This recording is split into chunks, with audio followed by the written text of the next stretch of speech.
اللہ کہتا ہے جو مشرک ہے، جو اللہ کو نہیں مانتے یا اللہ کے ساتھ شرک کرتے ہیں، ان کی جتنی نیکیاں ہیں، ہر وقت لوگوں کو کھانا کھلاتے رہیں، لوگوں سے اچھے اخلاق سے بات کرتے رہیں، تو اللہ نے قرآن میں فرمایا کراماد اشتدت بہ الریح فی یوم عاصف، ایک راکھ کا پہاڑ ہوتا ہے نا، پہاڑ راکھ ہوتی ہے نا جو جل کے راکھ حاصل ہوتی ہے، کتنی لائٹ کتنی ہلکی ہوتی ہے وہ، اس کا پہاڑ ہو تو دیکھنے میں تو لگے گا بڑا وزنی، لیکن آپ پھونک ماریں گے وہ پہاڑ اڑ جائے. تو اللہ نے کہا کہ تم چونکہ اپنے اینگل سے دیکھ رہے ہو چیزوں کو، اس لیے تمہیں جو مشرک اور کافر لوگ ہیں ان کے عمل دیکھنے میں بہت اچھے لگیں گے، انہوں نے اسپتال بنا دیے، انہوں نے انسانیت کی ایسی خدمت کی، لیکن وہ وزن میں میرے نزدیک بہت ہلکے ہیں. قیامت کے دن جب ان کو ترازو میں رکھا جائے گا، ان کا ایک پھونک ماریں گے اور وہ اڑ جائیں گے. اللہ نے یہ نہیں کہا کہ ان کا وزن ہے ہی نہیں، بلکہ اللہ نے کہا ان کا وزن بہت ہلکا ہے، وہ اس قابل نہیں ہے کہ ان کو بخشوا دے. ہاں اس قابل ضرور ہے کہ عذاب میں کمی کا ذریعہ بن جائے، اس قابل ضرور ہے کہ عذاب میں کمی کا ذریعہ، بخشوا نہیں سکتا ان کو. اور اللہ کی نظر میں جو سب سے بڑی نیکی ہے وہ کیا ہے؟ توحید،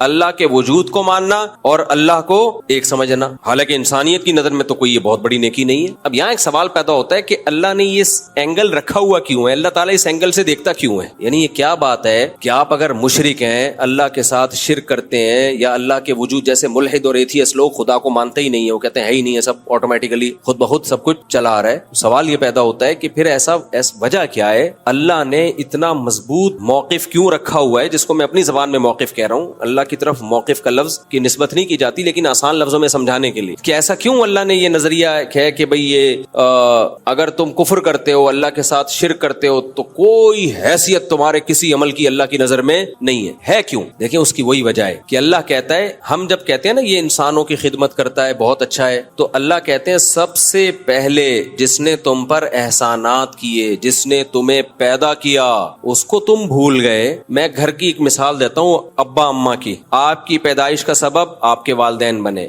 ماں نے آپ کو جنا، دودھ پلایا، پالا پوسا، آپ کے ابا نے آپ کی تعلیم پہ خرچ کیا، آپ کو گھر دیا، ایک طویل عرصے تک آپ ماں باپ کے احسان میں پلے رہے، پل پل پل آپ ماں باپ کے محتاج تھے. جب آپ اپنے پاؤں پہ کھڑے ہو گئے، اب آپ غریبوں کو کھانا کھلا رہے ہو، مسکینوں کو کھانا کھلا رہے ہو، لوگوں کے ساتھ تھینک یو ہنس کھیل کے بات کر رہے ہو. ابا کو لفٹ کرانے کے لیے تیار ہوئی. دنیا تو کہے گی آپ بہت اچھے ہو، لیکن کوئی عقل مند ہوگا نا جو صحیح اینگل سے دیکھتا ہوگا، وہ کہے گا اس کا کیا فائدہ، جو اپنے تھے ان کو آپ بھول گئے اور جو غیر تھے ان کو آپ نے اپنا بنا لیا. بلکہ اور تانے ملیں گے آپ کو. تو اللہ کہتا ہے نحن اقرب الیہ من حبل الورید هو اعلم بکم اذ انتم اجنۃ فی بطون امہاتکم. وہ تمہیں اس وقت سے جانتا ہے جب تم ماں کے پیٹ میں چھپے ہوئے تھے، اس وقت تمہاری ماں تمہیں نہیں جانتی تھی، اس وقت سے جانتا ہے. اسی نے پانی کے اندر ایسے سافٹ ویئر انسٹال کیے ہیں کہ ماں کے رحم میں جانے کے بعد اس میں آنکھ، ناک، کان، دل، دماغ، جگر بنتے ہیں. یہ ساری نعمتیں تمہیں اس نے دی ہیں. پھر جب تمہیں دنیا میں لایا، تمہاری ماں کی چھاتی میں اس نے دودھ کے چشمے جاری کر دیے. پھر ماں کو جو ممتا دی، بے پناہ محبت دی، یہ بھی آٹومیٹیکلی نہیں ہے. خدا کا انکار کرنے والے ہر چیز فطرت پہ ڈال دیتے ہیں کہ نیچر نے یہ سکھایا ہے. بھائی یہ نیچر تو اندھی بہری گونگی ہے، وہ کیا سکھائے گی کسی کو؟ اس کے ہاتھ ہیں، اس کے پاؤں ہیں، اس کی ٹانگیں ہیں، اس کے پاس اسپیکنگ پاور ہے جو وہ سمجھائے گی. اللہ نے دیکھو اپنے وجود کو ثابت کرنے کے لیے نا کیسی کیسی مثالیں دی ہیں. ہم یہ کہتے ہیں نا ماں کی محبت نیچرل ہے، تو سانپ میں کیوں نہیں ہے؟ سانپ کی مادہ انڈے جنتی ہے، انڈے دیتی ہے، اور جیسے ہی بچے نکلتے ہیں کھانا، بچے سب سے پہلے ماں سے دور بھاگتے ہیں سانپ کی مادہ کے. نہیں آئی میرا خیال ہے بات. اگر یہ نیچرل ہوتا تو سانپ کی جو بچے جب وہ جنتی ہے تو اس کی ممتا کہاں چلی جاتی ہے اس وقت؟ آپ کہہ سکتے ہو تو زہریلا جانور ہے سانپ، تو اس کی نیچر ہی یہی ہے کہ وہ محبت ہی نہ کرے کسی سے. مچھلیوں کو دیکھ لو آپ، میں نے تو ایکویریم میں مچھلیاں بہت پالی ہیں. مچھلیاں تو زہریلی نہیں ہوتی، کتنی پولائٹ سی مخلوق ہے مچھلی، فش آرام سے یوں یوں تیر رہی ہوگی. مچھلیاں جب انڈے دیتی ہیں پہلے تو انڈے کھا جاتی ہیں، وہ انڈے جو بچتے ہیں اس سے چھوٹی چھوٹی مچھلیاں نکلتی ہیں، پھر ان کو بھی کھاتی ہیں. وہ ماں خود اپنے بچوں کو کھاتی ہے. جو بچہ بچ نکلنے میں کامیاب وہ جی لیتا ہے، ورنہ اکثر بچے ماں بولو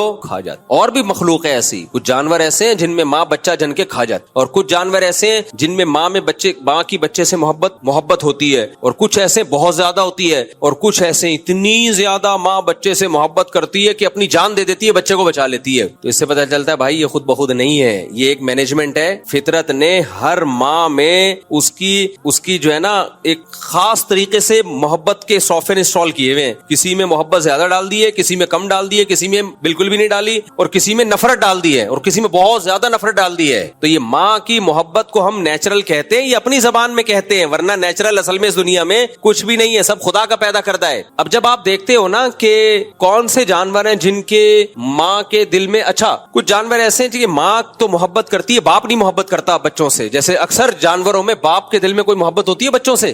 بھائی بکری اپنے بچے کو پالتی ہے, بکرا پالتا ہے جس کے بچے ہیں, مجھے لگ رہا ہے آپ لوگ کیا پالتا ہے, چپ بیٹھے ہیں. بکری بچے کو پالتی ہے, بکرا نہیں پال. گدھی گدھے کو پالتی ہے, گدھا نہیں پال. اس کو کوئی ہوش ہی نہیں ہے کہ میرا بچہ ہے یا پڑوسیوں کا بچہ ہے, اس سے کوئی فرق. مچھلیوں میں کیا ہوتا ہے, بچے پیدا ہوئے مچھلیاں کھانا شروع کر دیتی ہے, لیکن بعض مچھلیاں ایسی ہیں اتنی محبت کے جو پیر ہے نا ماں بھی پالتی ہے اور اس مچھلی کا باپ بھی پالتا ہے. تو اگر یہ خود بخود ہو رہا ہوتا نا تو اس میں اتنی خوبصورت مینجمنٹ نہ ہوتی. اب سائنسدانوں نے جب غور کیا نا کہ کون سی جانور ایسا ہے جس کی ماں میں محبت بہت زیادہ ہے, کسی میں کم ہے, کسی میں ماں اور باپ دونوں میں ہے اور کسی میں بالکل بھی نہیں ہے, تو دیکھا کہ جن جانوروں کا گروتھ ریشو بہت کم ہے اور وہ بہت کم ہے ان میں ماں کی ممتا بہت زیادہ, اور کچھ جانور ایسے ہیں جن کا گروتھ ریشو بھی کم ہے اور ان میں بچوں کے مرنے کے چانسز انوائرمنٹ اور ماحول کی وجہ سے بہت زیادہ ہیں, تو ان میں ماں کی اور باپ کی ممتا زیادہ نہیں بلکہ بہت سے بھی زیادہ ہے. اور کچھ جانور ایسے ہیں جن کی گروتھ ریشو بھی کم اور وہ طوفانی ہواؤں میں پیدا ہوتے ہیں اور بے تحاشا ان کو طوفان جھیلنے پڑتے ہیں, تو ان میں صرف ماں اور باپ کی محبت نہیں پورے خاندان کی محبت ڈالی ہوئی ہے, سارا خاندان مل کے بچے کو پالتا ہے. یہ جو پینگوئن ہے آپ اس کی ویڈیوز جا کے دیکھو, ابے وہ پینگوئن نہیں جو 3 پیس سوٹ اور ٹائی پہن کے وہ سمندر کے گرد گھوم رہے ہوتے ہیں, 3 پیس سوٹ اور ٹائی میں نہیں, وہ جس کو پانی کی بلی کہتے ہیں میرے خیال ہے اردو میں, وہ 3 پیس, مجھے تو ایسا لگتا ہے میں نے دیکھا ہے وہاں ناروے وغیرہ میں نا, تو وہ 3 جاپان میں بھی برف میں ہوتے ہیں نا وہ, تو وہ انہوں نے ان کا ماحول بنایا ہوا سخت شدید سردی میں رہتے ہیں. تو یہ انٹارکٹیکا وغیرہ میں جہاں پر بہت برفانی ہوائیں طوفان, تو بچہ ان طوفانوں کو نہیں جھیل سکتا, تو اس کے لیے اللہ نے میں نے کتاب پڑھی ہے اس پہ, ڈاکومنٹری نہیں دیکھی, ایک سائنٹسٹ کی میں نے کتاب پڑھی ہے, کئی سال ہو گئے پوری مجھے یاد نہیں ہے وہ, کہ کیسے اس کی ماں اور باپ دونوں مل کے ایک بچے کو پالتے ہیں. ہم ایسے 19 کو نہیں پال سکتے جیسے وہ, سڑاتا رہوں گا میں, چڑھاتا رہوں گا, جیسے وہ اللہ نظر سے بچائے. تو جیسے وہ ارشاد بھٹی نے مجھ سے پوچھا تھا نا کہ آپ یہ قوم کی خدمت کر رہے ہیں, وہ بھی بیچارہ فیملی پلاننگ والوں سے متاثر ہے نا, کہہ رہے بہت اچھی خدمت ہو رہی, بہت اسٹائل سے وہ طنز مارے تھے اس. تو لوگ سمجھتے ہیں میں شرمندہ ہو جاؤں گا, میں شرمندہ ہوں, لیکن اس پہ شرمندہ ہوں کہ پروگریس جتنی ہونی چاہیے اتنی ہے, پھر میں جو رزلٹ ہونا چاہیے وہ ہے. 19-20 تو آپ آج کل آپ کے پی کے میں جاؤ آرام سے, 19-20 کوئی مسئلہ ہی نہیں. تو خیر تم کتنے ہو؟ 6 بہن, تو تم 19 کہہ رہے ہو ان کو یار. خیر وہ ایک آدمی سے کسی نے پوچھا آپ کے کتنے آپ کے ابا کیا کرتے ہیں, انہوں نے کہا ہم لوگ 28 بہن بھائی ہیں. تو اس نے کہا میں پوچھ رہا ہوں آپ کے ابا کرتے کیا ہیں؟ کہہ رہے میں نے بتایا نا ہم لوگ 28 بہن بھائی ہیں. کہہ رہا بھائی میں پوچھ رہا ہوں کرتے کیا ہیں, تو کہہ رہے یہ کام نہیں ہے کیا, یہ کام. خیر وہ ایک مزاح تھا. تو پینگوئن کو دیکھ لو آپ ڈاکومنٹریز دیکھیں, اس کی کتابیں پڑھیں اس کے بارے میں, گوگل پہ سرچ کریں, کیونکہ جھکڑ ہیں, برفانی طوفان آتے ہیں, اس بچے کو کا سروائیو کرنا بہت مشکل, لیکن اس کے ماں باپ اس بچے کو جننے میں اور پالنے میں اتنی تکلیف اٹھاتے ہیں, ایسے جان جوکھوں میں کھیل کے اور اس کی ہیلپ کرتے ہیں, اپنے بچے کو پالتے ہیں. اور پھر اس کے بعد باقی خاندان بھی ساتھ دیتا ہے, وہ پورا پریوار جو ہے نا جھنڈ میں جا رہے ہوتے ہیں, چلو جی ماں پیچھے رہ گئی تو دوسری انٹی آتی ہیں اس کو گلے لگا لیتے. انسانوں میں ایسا نہیں ہے, دوسری انٹی آئیں گی وہ اس کو گلے لگا لیں گے, چل بھائی جب تک تیری ماں نہیں آتی تھوڑی دیر کے لیے برفانی ہواؤں سے میں تجھے بچا لیتی. لیکن جن جانوروں میں گروتھ ریشو بہت زیادہ ہے, تنادن پیدا ہوتے ہیں, ان میں اللہ اگر ماں کی ممتا رکھ دیتا نا تو ماں تو سارا دن سینکڑوں بچوں کو پال پال کے خود مر جاتی وہ, اور اتنے ان کے گروتھ ریشو ہوتا کہ وہی نسل ہوتی, باقی دنیا میں سب ختم ہو چکے ہوتے. سانپ کی مادہ ہزاروں انڈے دیتی ہے, اب وہ ہزاروں میں اگر 500 بھی بچ جاتے تو سانپ ہی سانپ ہوتے دنیا میں. اسی طرح مچھلیاں, میں نے ایک فش پالی ہے, وہ ہے کون سی فش ہے, گولڈن فش, موٹی سی نہیں ہوتی, 10,000 انڈے کہتے ہیں ایک وقت میں دیتی ہے وہ. 10 ایسی مچھلیاں ہیں, 10,000 انڈے اور 20 50 ہزار انڈے, پھر ان سے 50 ہزار بچے نکلتے ہیں. اب آپ سوچ لو 50,000 بچے نکلے, وہ 50 کے 50,000 ماں نے پال پوس کے اسکول بھیج کے ٹیوشن فیس لگا کے سارے ویکسین کروا کر اس کو جوان کر دیا. ان 50,000 کی جب شادی ہوگی تو ایک ایک کے 50,000, تو 50,000 کو 50,000 سے ضرب دو تو اکائی دہائی سینکڑا ہزار, 10,000 کیا اکائی دہائی سینکڑا ہزار, 10,000 لاکھ, 10 لاکھ, کروڑ, 10 کروڑ, ارب, تو تقریباً 5 ارب یا 50 ارب, صحیح کیلکولیشن کر لینا گھر بیٹھ کے, 50 ارب تھوڑے دنوں میں ہو جاتا. تو مچھلیاں ہی مچھلیاں ہوتی میرے بھائی, سمندر میں تو پاؤں رکھنے کی بھی جگہ نہیں ہوتی, پھر وہ سب مر جاتی, متعفن پھیلتا. تو اللہ نے کہا اتنے بچے یہ پیدا کر رہی ہے تو ان کی ماں کے دل سے اللہ نے ممتا چھین لی, بولا کھاؤ. جو نکل گیا وہ میچ جیت جائے گا, ٹھیک ہے. وہ پہلے دن سے ہی بھاگنا شروع کرتا ہے, پہلے اماں سے جو نکل گیا وہ جیت گیا. تو بھائی یہ ماں کے تو وہ بھی مچھلی ہے. تو اچھا کچھ جانور ایسے نر اور مادہ دونوں مل کے پال رہے ہیں اس کو. تو یہ پورا ایک مینجمنٹ ہے. قرآن کی اس آیت کو یاد رکھو. قرآن جہاں بھی اللہ کی کائنات کے مظہر ہمارے سامنے رکھتا ہے کہ کائنات میں یہ کچھ ہو رہا ہے, یہ کچھ ہو رہا ہے, دو لفظوں میں اللہ اپنی قدرت کو بیان کرتے ہیں. اللہ کہتے ہیں ذالک تقدیر العزیز العلیم. بہت زبردست آیت ہے, اللہ کرے سمجھ میں آ جائے.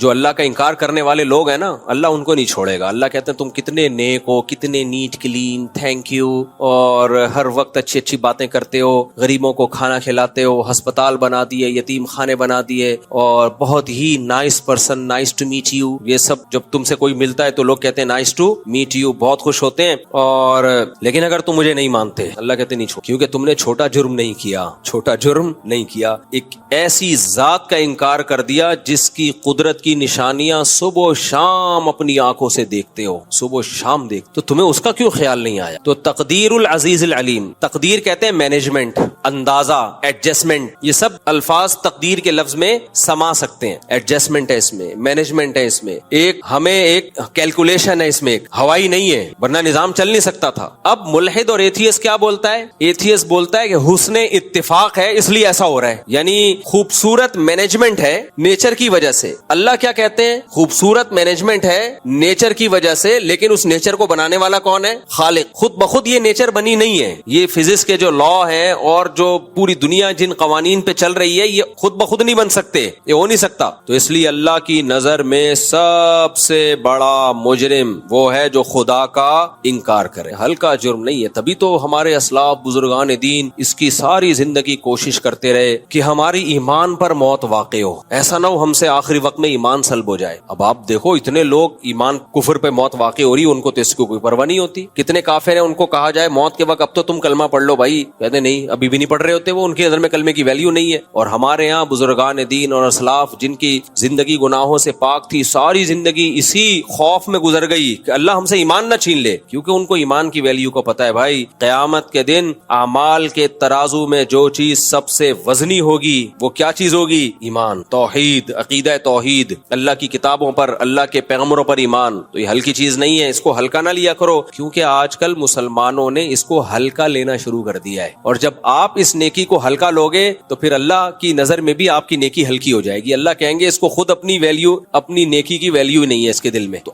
کیسے لوگ ہلکا سمجھتے ہیں؟ لوگ غیر مسلموں کی تعریفیں کر رہے ہوتے, ابے یار کیا ہوا ہے, کلمہ نہیں ہے, ہیں تو ہم سے اچھے نا. بھائی کلمہ نہیں ہے, ہلکی بات ہے یہ, کلمہ نہیں. لوگ کہتے ہیں کیا ہو گیا, نماز نہیں پڑھتے, لیکن ہیں تو ہم سے اچھے. نا نا نا نا, اللہ کہتے ہیں نماز پڑھے بغیر وہ تم سے اچھے نہیں ہو سکتے, کلمے کے بغیر وہ تم سے اچھے نہیں ہو سکتے. تو اللہ کہیں گے ٹھیک ہے پھر تو بھی اللہ ہو سکتا ہے آپ سے ایمان سلب کر لیں, جس کو خود ایمان کی پرواہ نہیں ہے. اس لیے میں جو لوگ یورپ امریکہ میں جاتے ہیں ان سے بولتا ہوں بھائی اپنے ایمان کو بچانا, ایمان کو, اس پہ سودے بازی مت کرنا, اس پہ سمجھوتا مت کرنا. ہم مسلمان ہیں, یہ بہت بڑی نعمت ہے, مر جاؤ کٹ جاؤ نہیں بھائی, ایمان نہیں چھوڑنے کا.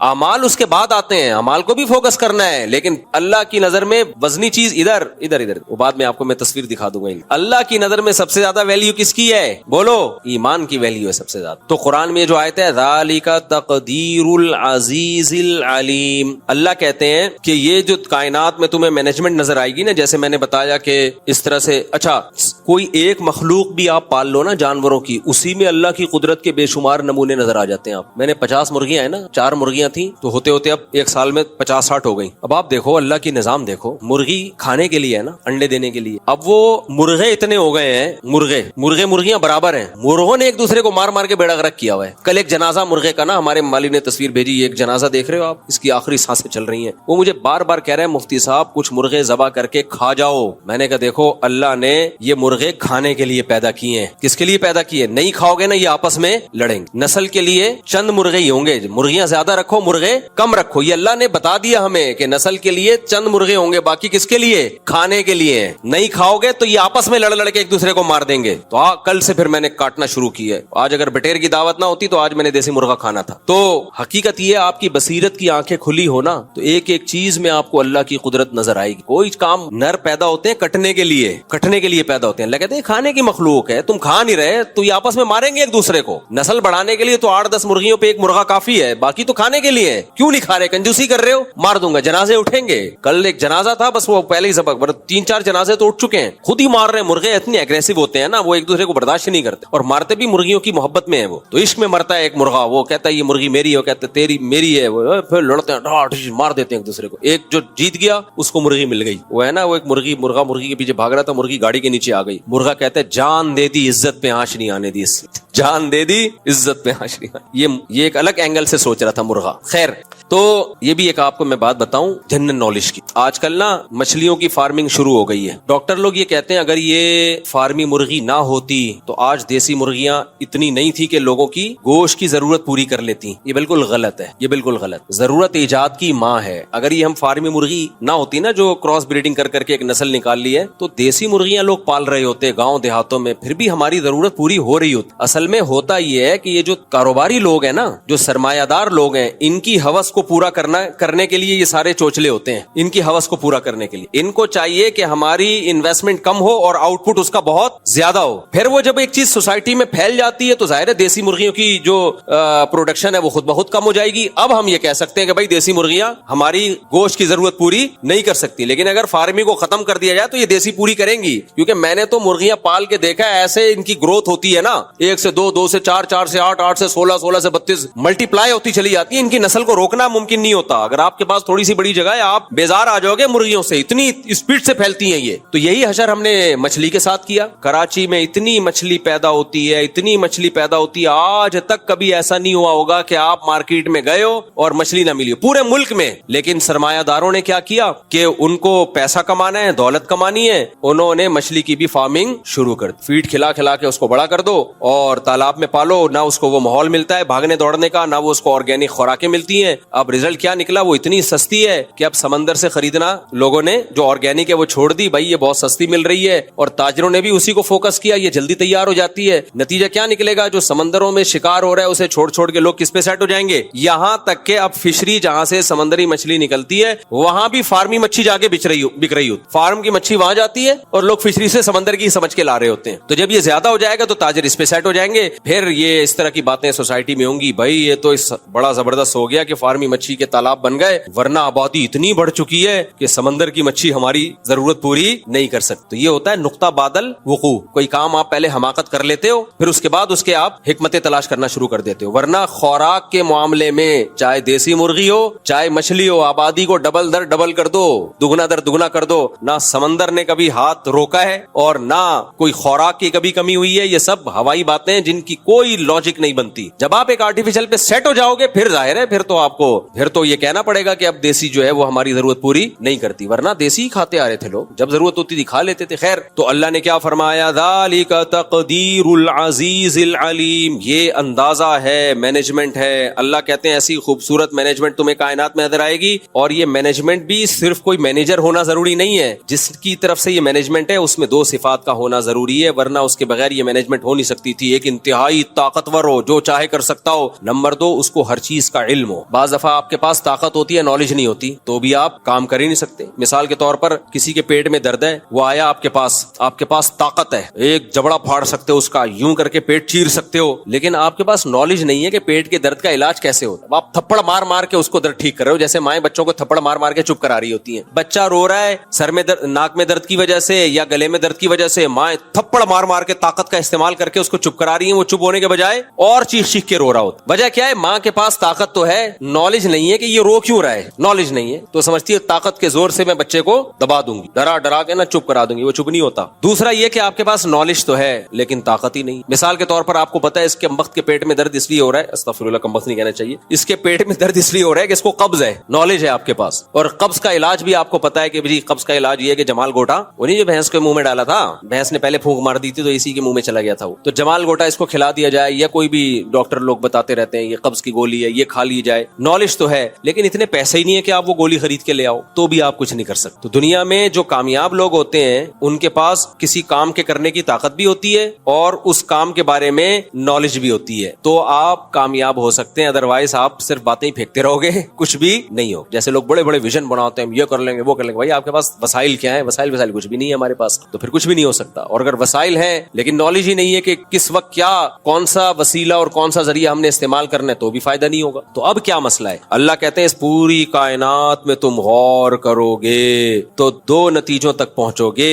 ایک بلکہ 3 نتیجوں تک پہنچو گے. نمبر 1, اس کا بنانے والا کوئی ہے, یہ خود بخود نہیں ہے. نمبر 2, بنانے والا بہت طاقتور ہے, جو چاہے کر سکتا ہے. نمبر 3, صرف طاقتور نہیں ہے, اس کے پاس نالج ہے, علم بہت زیادہ ہے. اس کو پتا ہے کس کی نسل بڑھانی ہے, کس کی نسل گھٹانی. اس کو پتا ہے مفتی طارق مسعود کے بچے زیادہ ہونے چاہیے. خیر یہ تو ایک بیچ میں ایسی مثال آ گئی. اس کو پتا ہے کہ کون سی مخلوق کی نسل بڑھنی چاہیے, کون سی مخلوق کی نسل گھٹنی چاہیے. دیکھو آسٹریلیا میں ہم جو یہ قربانی کے جانور ذبح کرتے ہیں نا, ترس آتا ہے ہمیں یار, بیچارے جوان ہٹے کٹے ذبح کر کے ہم کھا جاتے ہیں. ان کے جینے کی عمر تھی, اگر ہم ان کو ذبح نہ کریں نا یہ ہمیں کھا جائیں. یہ کیا کریں؟ ہمیں کھا جائیں. یا تو ان پہ بہت زیادہ ظلم ہوگا, یا بھوکے مریں گے, یا ہمیں کھا جائیں. ہمیں کیسے کھا جائیں میں ایکسپلین کرتا ہوں, مثال سے سمجھاتا ہوں. یہ جو 4 قسم کے جانور ہیں نا جن کا شریعت نے حکم دیا کاٹ کے کھا جایا کرو ان کو ذبح کر کے, اگر آپ ان کو نہیں کھاتے نا, یا بقرعید میں ذبح نہیں کرتے, یا کھاتے ہی نہیں ہو آپ ان کو جینے دیتے ہو, ان کے پیٹ کمبختوں کے اتنے بڑے بڑے ہوتے ہیں نا